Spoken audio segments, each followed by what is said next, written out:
音响它没有声音怎么办？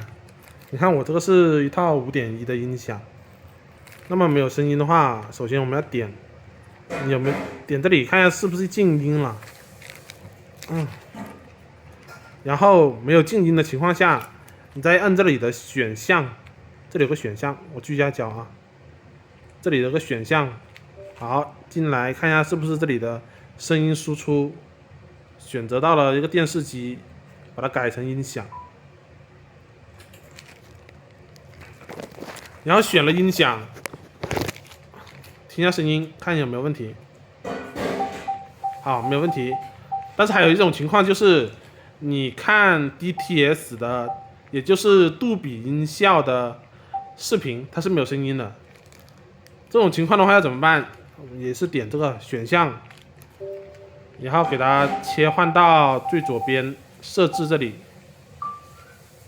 设置这边有一个显示和声音，选择它，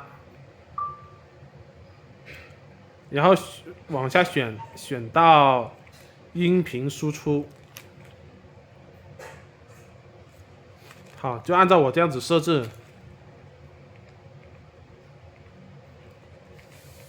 自动，然后这里选择 Plus， 最下面这里特别关键，这个传递模式一定要给它打开，给它选为自动。如果不选自动的话，它是没有声音的。好，这些都设置好了之后，我们切换回，尝试一下看有没有声音。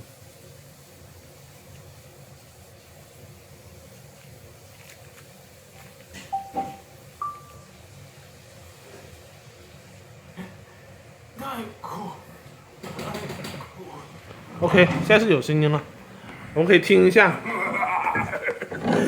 这就对了。对的，没有问题，没有问题。